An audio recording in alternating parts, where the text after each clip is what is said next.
Pergi tidur pukul 10 setiap hari. Bangun tepat pukul 6. Rumahnya seperti rumah sakit. Kacamata harus selalu dibersihkan. Spray diganti setiap hari. Bahkan kamar mandi setelah mandi. Tidak ada setetes air pun yang diperbolehkan. Periksa di mana-mana. Ada ketidakcocokan. Tidak bisa lepas dari matanya.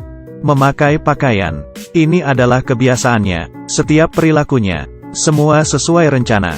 Seperti yang kamu lihat. Gila. Dan sangat ketat. Namanya adalah Jung Seok. Pria ini tidak menyukai kesalahan apapun. Dalam hidup, tidak peduli seberapa besar atau kecil. Jung Seok tidak bisa menahan diri untuk memperbaikinya. Bahkan itu rekan-rekannya. Dia bekerja di perpustakaan. Lebih dari 8 tahun dan 7 bulan. Tidak pernah terlambat satu hari pun. Dan tidak pernah membuat kesalahan. Mengurus peminjaman, pengembalian, pengisian dan pelabelan buku setiap hari. Setiap detail, dikelola dengan sempurna. Meskipun dia sangat sempurna, tapi masih lajang. Tapi Jung Seok naksir seorang gadis. Di sebuah toko swalayan, Jiwon memiliki sifat yang sama dengannya. Obsesi dengan sempurna. Menatapnya di depannya. Jung Seok mempercayainya. Dia harus menjadi belahan jiwanya. Untuk mengejarnya, dia diam-diam merekam Jiwon setiap hari. Sampai hari ke-100. Dia datang untuk mengakui cintanya. Pada momen penting ini, dia merasa sangat gugup. Setelah beberapa hari perencanaan dan persiapan, dia membawa buku harian itu bersamanya. Berjalan ke toko yang nyaman. Setelah menambah keberanian, dia siap untuk mengungkapkan isi hatinya. Tetapi dia tidak menduga, wanita yang berbalik. Dia bukan Jiwon. Dengan rambut acak-acakan. Seorang gadis pang yang ceroboh. Melihat gadis aneh di depan ini, Jung Seok menjadi panik. Cepat-cepat kabur. Selama situasi canggung ini, dia lupa untuk mengambil kembali buku harian itu. Dia kembali ke perpustakaan. Dia merasa sedih. Dia menjadi depresi. Jika hal yang tidak direncanakan, memotong rencananya. Pulang kerja lebih awal di malam hari. Jung Seok pergi mencari gadis yang dia temui di pagi hari. Setelah banyak bertanya, dia datang ke bar. Jiwon sedang bernyanyi di panggung. Tapi lingkungan bar yang berantakan dan kotor ini membuatnya ketakutan setengah mati. Tapi kemudian dia mendengarkan lagu yang sudah dikenalnya. Jung Seok tercengang. Apa yang tidak dia harapkan adalah Jiwon telah membaca buku hariannya dan menciptakan lagu itu. Pada saat ini, Jung Seok menjadi sangat malu dan marah. Setelah itu, Jiwon lari meminta maaf. Jung Seok akhirnya memiliki kesempatan untuk menyendiri dengan orang yang disukainya. Dia pikir itu. Tapi siapa yang tahu, kata-kata gadis itu suka menamparkan wajahnya. Saya membenci ini. Jung Seok, kamu harus pergi ke rumah sakit untuk pemeriksaan. Jiwon sebenarnya menderita obsesi kebersihannya. Itu selalu menyebabkan masalahnya. Dia tidak bisa makan bersama keluarganya. Cuci tangan sampai kulit mengelupas. Sulit mendapatkan teman. Dia membenci hidup seperti ini. Dia pergi meninggalkannya. Dan apa yang harus dilakukan Jung Seok? Tapi kemudian dia terjerat oleh Sojung. Dia ingin Jung Seok bergabung dengan band musiknya. Tapi bagaimana Jung Seok ini bisa setuju? Hidup normal sudah cukup baginya. Jadi dia langsung menolak tawaran Sojung. Memikirkan kata-kata Jiwon lagi. Tuan Jung Seok, tolong pergi ke rumah sakit untuk pemeriksaan. Tetapi kenyataannya, Jung Seok datang ke klub konsultan di rumah sakit. Dia ingin mencari nasihat. Anggota klub ini semuanya aneh. Gadis ini selalu memakai jas hujan. Saya sangat takut dengan kotoran burung. Dan pria ini selalu memakai kaos Mickey berwarna pink. Jika ada yang menatapku, saya akan membunuhnya. Dan bibi ini yang selalu menangis ketika dia tidak menyetujui sesuatu. Setelah melihat mereka, Jung Seok kemudian menyadari, kebiasaan kebersihannya tidak ada bandingannya. Saat dia akan pergi, pria merah jambu itu tiba-tiba datang dan memeluknya erat-erat. Jung Seok terjepit di lengannya.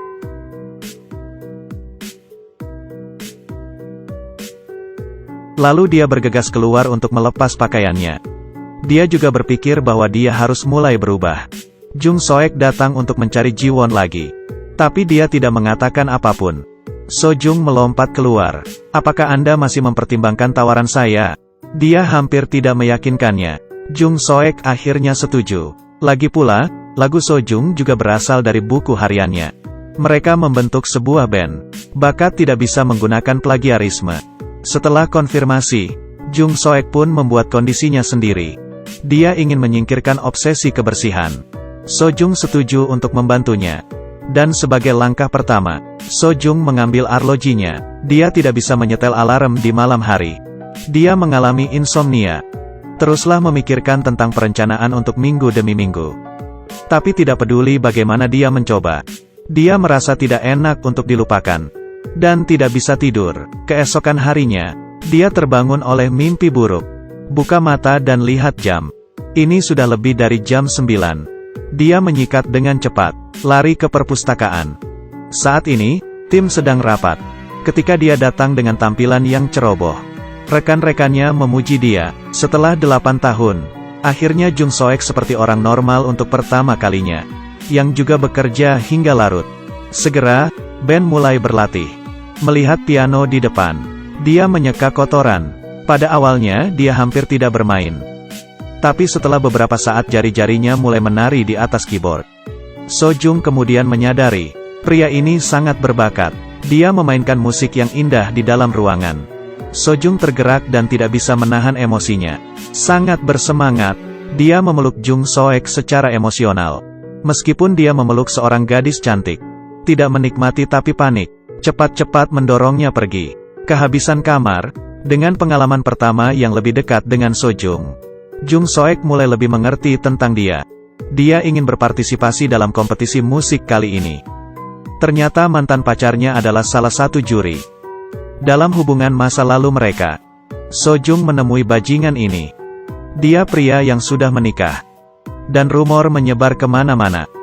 Ditemukan oleh media, Sojung sedang dikritik, dan dianggap sebagai orang ketiga. Sojung adalah seorang gadis yang berani mencintai dan membenci. Untuk membalas dendam mantan pacarnya, dia ingin memainkan sesuatu yang besar. Jadi dia sedang membuat lagu, yang berasal dari pengalamannya sendiri. Di hari-hari berikutnya, keduanya mulai berlatih lagi. Tidak hanya mempraktekkan pertunjukan, tapi juga melatih Jung Soek. Dengan cepat, hari kompetisi tiba. Sambil bernyanyi, Sojung mengungkapkan perasaannya dengan sangat baik. Kirim pesan tentang emosi batinnya. Setelah lagunya selesai, mantan pacar mengerti arti lagu itu. Tidak bisa membantu tetapi merasa malu. Setelah penampilan mereka disiarkan, pertunjukan dramatis ini menjadi hit di internet. Tapi mereka tidak tahu itu. Bahaya mendekat dengan tenang. Lama tidak bertemu, Jung Seok. Dia, saat masih kecil. Seorang anak jenius berusia 8 tahun dengan IQ lebih dari 200. Anak ini, IQ sampai 200. Aktivitas otak sesaatnya, 20 kali lebih banyak dari orang dewasa. Dapat mengingat nomor pi. Bermain piano. Semuanya sempurna. Dia menjadi terkenal. Dan dipilih oleh banyak acara TV. Mereka menggunakannya sebagai tipu muslihat. Sebagai pertunjukan pertama. Dengan kepentingan umum, raih sukses besar. Jung Soek adalah anak yang sangat jenius. Tapi itu sudah lewat. Versi dewasanya tidak mencapai apa-apa. Sejak menjadi populer seperti bintang, dia menjadi kurang bahagia. Tidak ada masa kecil. Hanya menghabiskan waktu di berbagai pertunjukan. Dia juga menerima undangan untuk tampil di Universitas AS. Ibunya pasti ingin mengirimnya. Tapi dia baru berumur 8 tahun. Apakah kamu benar-benar mau? Tekanan datang seperti air pasang. Jung Soek tidak mau pergi.